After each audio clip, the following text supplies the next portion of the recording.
Hi friends, TNPSC ஆஸ்பிரன்ஸ்க்கு வந்து ஒரு good news எல்லோரும் பார்த்துருப்பீங்க. நோட்டிஃபிகேஷன் வந்துருச்சு.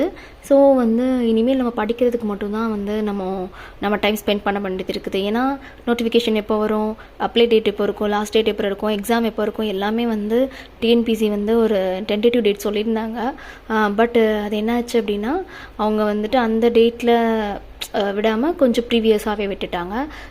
இப்போ வந்து நிறைய நியூ ஆஸ்பிரன்ஸ் இருப்பாங்க. இப்போ புதுசாக டிஎன்பிசி படிக்கிறவங்க எப்படி படிக்கணும், எப்படி இருக்கும் அப்படின்லாம் நிறைய பேர் இருப்பாங்க. ஸோ அவங்களுக்காக தான் இந்த வீடியோ. ஏன்னா நிறைய டிஃப்ரென்ஸ் வந்து டிஎன்பிசி வந்து இந்த தடவை கொண்டு வந்திருக்காங்க குரூப் 2 குரூப் 3க்கு. நம்ம ஆல்ரெடி பார்த்த மாதிரி இதில் வந்து 2 இருக்குது, கரெக்டுங்களா? ஃபஸ்ட்டு வந்து 2 இருக்குது, 2A இருக்குது. ஸோ ப்ரிலிம்ஸை பொறுத்த வரைக்கும் எப்படி இருக்கும்னா 2க்கும் சரி 2Aக்கும் சரி அந்த 200 கொஷின்ஸுமே 2 பேருக்குமே சேமாக தான் இருக்கும். எந்த ஒரு மாற்றமும் கிடையாது. இதில் ஜென்ரல் தமிழ் இருப்பாங்க, அப்புறம் ஜென்ரல் இங்கிலீஷ் இருப்பாங்க.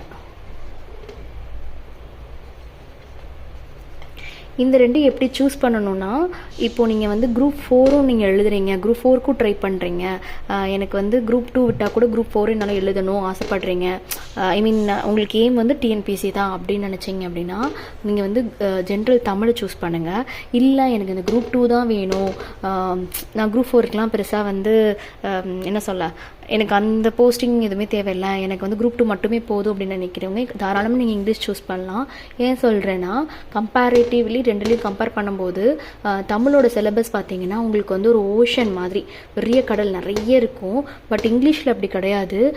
லைக் போயம்ஸ் அண்ட் ப்ரோஸ் வந்து மொத்தமாக சேர்த்து உங்களுக்கு வந்து 39 தான் இருக்கும். ஸோ நீங்கள் அதை மட்டும் படிக்கணும், படிச்சிடலாம். நெக்ஸ்ட்டு பார்ட் A கிராமர் எடுத்துக்கிட்டிங்க அப்படின்னா உங்களுக்கு ஒரு 12 டாபிக்ஸ் கிட்ட தான் இருக்கும். அது வந்து ரொம்ப பேசிக்ஸ் தான் இருக்கும். ஸோ இது ஈஸியாக நீங்கள் கவர் பண்ணிடலாம். ஸோ இந்த இடத்துல தான் நீங்கள் வந்து ரொம்ப மிஸ்டேக் பண்ணுவீங்க. இப்போ முன்னாடிலாம் எப்படி இருக்கும் அப்படின்னா இங்கிலீஷ் மீடியமோ தமிழ் மீடியமோ அவங்களுக்கு வந்து என்ன லாங்குவேஜ் வந்து பெட்டராக இருக்கும்னு பார்ப்பாங்க. இப்போ சிலவங்களுக்கு வந்து தமிழ் தான் வந்து ரொம்ப கம்ஃபர்டபுளாக இருக்கும். ஸோ அவங்க என்ன பண்ணிடுவாங்கன்னா ப்ரிலிம்ஸில் வந்து தமிழ் எடுத்துட்டு மெயின்ஸில் என்ன பண்ணுவாங்க அவங்க அப்படின்னா, ஏன்னா மெயின்ஸ்லேயே வந்து உங்களுக்கு எப்படி இருந்துச்சு இப்போ லாஸ்ட் டைம்னா டிஸ்கிரிப்டிவ் இருந்துச்சு, டிஸ்கிரிப்டிவ் தான் லாஸ்ட் டைம் எழுதுறாங்க. பட் இப்போ என்ன சொல்லிட்டாங்கன்னா இது வந்து டிஸ்கிரிப்டிவில் வருதுன்னு சொல்லிட்டாங்க. பட் இது வந்து அப்ஜெக்டிவில் தான் இருக்குன்னு சொல்கிறாங்க. அதுவும் இந்த அப்ஜெக்டிவ் வந்து computer based test, like bank exam, bank exam, ரயில்வேஸ்லாம் நடக்கும். ஸோ அந்த மாதிரி தான் இதை சொல்லியிருக்காங்க. ஸோ டிஸ்கிரிப்டிவில் போன வருஷம் எப்படி படித்தாங்கன்னா ப்ரிலிம்ஸை வந்து இப்படி தமிழில் படிச்சுக்கிட்டோம், டிஸ்கிரிப்டிவ் வந்து அவங்க என்ன பண்ணுவாங்கன்னா இங்கிலீஷில் எடுத்துப்பாங்க. ஸோ அவங்க வந்து இங்கிலீஷில் தான் எழுதுவாங்க. ஒரு சிலர் அப்படி தான் இருந்தாங்க இங்கிலீஷ் மீடியம் ஸ்டூடெண்ட்ஸை. ஜென்ரல் தமிழ் எடுத்துகிட்டு டிஸ்கிரிப்டிவ் வந்து இங்கிலீஷில் எழுதிக்கிட்டாங்க. சில பேர் வந்து ஜென்ரல் தமிழ் எடுத்துகிட்டு டிஸ்கிரிப்டிவையும் தமிழ் எழுதிக்கிட்டாங்க. பட் இதை பொறுத்த வரைக்கும் நீங்கள் சூஸ் பண்ணுற லாங்குவேஜை ரொம்ப வைஸாக கரெக்டாக சூஸ் பண்ணுங்கள். ஏன் அப்படின்னா அவங்க ட்விஸ்ட் எங்கே வச்சிட்டாங்கன்னா இந்த 2Aல வச்சுருக்காங்க. 2A எடுத்துகிட்டு பார்த்தீங்கன்னா மெயின்ஸ் சிலபஸில் உங்களுக்கு like part B or C, B கிடையாது C தான். அதில் வந்து என்ன சொல்லியிருப்பாங்கன்னா இப்போ தமிழ் சூஸ் பண்ணுறவங்களுக்கு பார்ட் A இருக்கு இல்லையா, அதை அப்படியே தூக்கி இங்கே வச்சுருப்பாங்க. இங்கிலீஷ் சூஸ் பண்ணுறவங்களோட பார்ட் A தூக்கி அப்படியே இங்கே வச்சுருப்பாங்க.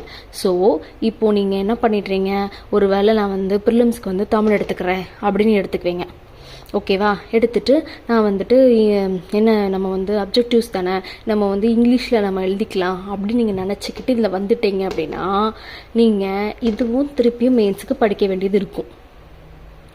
ஒரு வேளை நீங்கள் வந்துட்டு இல்லை எனக்கு வந்து நான் பொதுவாகவே இங்கிலீஷே எடுத்துக்கிறேன்னா அது உங்களுக்கு ரொம்ப பெட்டர் சாய்ஸ். உங்களுக்கு தமிழ் வரனா தமிழ் எடுங்க, இங்கிலீஷ் வரனா இங்கிலீஷ் எடுங்க. ஏன்னா நீங்கள் இந்த இடத்துல வந்து மாட்டுவீங்க.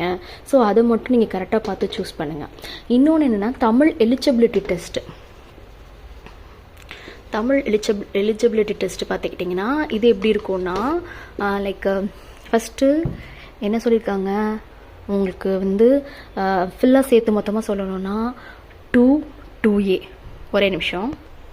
ஸோ நான் உங்களுக்கு டிஃப்ரெண்ட்டாகவே இப்படி போட்டுட்டேன். ஸோ ஒரு நிமிஷம் இப்படி போட்டுட்டேன். இப்போ எடுத்துக்கிட்டிங்கன்னா குரூப் 2 2A ரெண்டுக்குமே பார்த்தீங்கன்னா ப்ரிலிம்ஸ் வந்து காமனாக தான் இருக்கும். ஒரே டேட்டு தான் அவங்க சொல்கிறது September 14. ஸோ இன்றைக்கி தான் வந்து கண்டிப்பாக வந்து 2024 நடக்குது, ஓகேவா? ப்ரிலிம்ஸ் முடிஞ்சிட்டு நெக்ஸ்ட்டு உங்களுக்கு என்ன வரும்னா மெயின்ஸ். எனக்கு தெரிஞ்சு இதில் ரிசல்ட் உங்களை விட்டுட்டு இதுலேயே அவங்க ஸ்ப்ளிட் பண்ணிடுவாங்கன்னு தான் நினைக்கிறேன். ஸோ இதுதான் உங்களுக்கு எப்படி இருக்கும்னா, மெயின்ஸ் பொறுத்த வரைக்கும் டூக்கு வந்து உங்களுக்கு டிஸ்கிரிப்டிவாக இருக்கும், 2Aக்கு வந்து அப்ஜெக்டிவாக இருக்கும், கம்ப்யூட்டர் பேஸ்டு டெஸ்ட்டு. ஸோ இது எழுதுகிற முன்னுக்குட்டி உங்களுக்கு வந்து தமிழ் எலிஜிபிலிட்டி டெஸ்ட் அப்படின்னு உங்களுக்கு ஒன்று உண்டு. தமிழ் எலிஜிபிலிட்டி டெஸ்ட் எப்படி எழுதுவீங்கன்னா டிஸ்கிரிப்டிவில் தான் நீங்கள் எழுத வேண்டியது இருக்கும். இந்த தமிழ் எலிஜிபிலிட்டியில் 2வும் சரி 2Aயும் சரி நீங்கள் வந்து அவங்க சொல்ல 60 நினைக்கிறேன், 60 மார்க் நீங்கள் வாங்கினா மட்டும்தான் அவங்க நீங்கள் எழுத போகிற டிஸ்கிரிப்டிவையும் அப்ஜெக்டிவுமே வந்து கரெக்ட் பண்ணுவாங்க. இதில் உங்களுக்கு வந்து 30 தான் இருக்குது, ஆனால் நான் வந்து இது ரெண்டுமே நல்லா பண்ணியிருக்கேன் அப்படின்னு வந்தாலுமே உங்களுக்கு என்ன பண்ணிடுவாங்க, இதில் 30 இருக்குன்னு இதோடு ஸ்டாப் பண்ணிடுவாங்க, இதை கரெக்ட் பண்ண மாட்டாங்க. சரிங்களா? ஸோ நீங்கள் வந்து ப்ரிலிம்ஸ்க்கு இப்போ நீங்கள் கான்சன்ட்ரேட் பண்ணது நல்லா ஃபஸ்ட்டு நல்லா கான்சன்ட்ரேட் பண்ணி படிங்க. ஸோ இது முடிச்சதுக்கப்புறம் தான் நம்ம இதை பார்க்கணும். ஸோ இது இப்போ அப்படி விட்டுருங்க, இதை வந்து எல்லோரும் போட்டு ரொம்ப குழப்பிக்கிட்டு இருக்க வேண்டாம். ஏன்னா இதை பொறுத்து நீங்கள் கன்ஃபியூஸ் ஆகி உங்களோட டைமை வேஸ்ட் பண்ணாதீங்க. ஏன்னா இன்னும் இருக்கிறது ஒரு 85 டேஸ் தான் இருக்குது. 85 டேஸில் நீங்கள் வந்து ப்ரிலிம்ஸ் எல்லாத்தையும் நல்லா கரெக்டாக ப்ரிப்பேர் பண்ணி அதுக்கு நீங்கள் என்ன அவுட்புட் பண்ண முடியும், உங்களுக்கு என்ன உங்களால் முடியுங்கிறத காட்டுங்க. அதுதான் இப்போ இருக்க உங்களுக்கு ஒரே கோலாக இருக்கணுமே தவிர மெயின்ஸை தயவு செஞ்சு நிறைய யூடியூப் சேனல்ஸில் வந்து இதையும் போட்டு ஏதாவது கன்ஃபியூஸ் பண்ணிக்கிட்டு இருந்தாங்கன்னா தயவு செஞ்சு அதை பார்க்காதீங்க. ஓகேங்களா? ஸோ இப்போவே நிறைய பேர் வந்து கட் ஆஃபில் ப்ரெடிக்ட் பண்ணுறாங்க. எப்படி ப்ரெடிக்ட் பண்ணுறாங்க, இதோட வேகன்சியை வச்சு ப்ரெடிக்ட் பண்ணுறாங்க. ஸோ மொத்தமாக பார்த்தீங்கன்னா 2300 வேகன்சி இப்போதைக்கு சொல்லியிருக்கிறாங்க. ஸோ வேகன்சி பொறுத்த வரைக்கும் உங்களுக்கு வந்து எப்படி சொல்லலாம், கான்ஸ்டண்ட்டாக இருக்காது. இப்போது மெயின்ஸ் எக்ஸாம் வரும்போது சம் வேகன்சி ஆட் ஆகும், அடுத்தது கவுன்சிலிங் வரும்போது சம் வேகன்சி ஆட் ஆகும். ஸோ இது வந்து கூடுறதுக்கு நிறைய ப்ளஸ் ஆகிறதுக்கு நிறைய சான்சஸ் இருக்குது. ஸோ நீங்கள் வேகன்சியை வச்சுக்கிட்டு இப்போவே வந்து நீங்கள் ப்ரிலிம்ஸோட கட் ஆஃபை வந்து கெஸ் பண்ணிக்கிட்டு உங்கள் டைம் வேஸ்ட் பண்ணிக்கிட்டு இருக்கிறாம இப்படி என்னங்கிறத ஃபஸ்ட்டு புரிஞ்சுக்கிட்டு நீங்கள் ப்ரிலிம்ஸ் படிக்க ஆரம்பிச்சிருங்க. இதுதான் வந்து என்னோட பெரிய அட்வைஸாக நான் உங்ககிட்ட சொல்கிறது. ஸோ ப்ரிலிம்ஸ்க்கு அதே சிலபஸ் தான். நீங்கள் குரூப் 4 எழுதிருந்தீங்கன்னா பார்த்துருப்பீங்க. ஸோ உங்களுக்கு சேம் சிலபஸ் தான் இருக்குது. இல்லை நீங்கள் நியூ ஆஸ்பிரண்ட்னாலுமே ஒன்றும் பிரச்சனை இல்லை, சிலபஸ் எதுலேயுமே மாற்றலை. உங்களுக்கு ப்ரிலிம்ஸை பொறுத்த வரைக்கும் நீங்கள் சூஸ் பண்ண வேண்டியது உங்களுக்கு ஜென்ரல் தமிழ் வேணுமா ஜென்ரல் இங்கிலீஷ் வேணுமா சூஸ் பண்ணுங்கள். அதை படிங்க. படிச்சுட்டு அடுத்து நீங்கள் வந்து கான்சன்ட்ரேட் பண்ணுறது மேக்ஸு அப்புறம் CA. ஏன்னா இந்த 3லேயும் தான் வெயிட்டேஜ் வந்து ஜாஸ்தி. உங்களுக்கு நல்லாவே தெரியும். இது 100, இது வந்து ஒரு 25 உங்களுக்கு வரும். இது வந்து லாஸ்ட் குரூப் 4லேயே வந்து ஒரு 11 to ஒரு 15 கொஷின் கிட்ட கேட்டிருந்தாங்க. ஸோ இதுலேயும் நீங்கள் வந்து கான்சன்ட்ரேட் பண்ணணும். இதை முடிச்சதுக்கப்புறம் ரிமைனிங் உங்களுக்கு வந்து ஒரு 8 யூனிட்ஸ் இருக்கும். அந்த யூனிட்ஸை நீங்கள் கான்சன்ட்ரேட் பண்ணுங்கள்.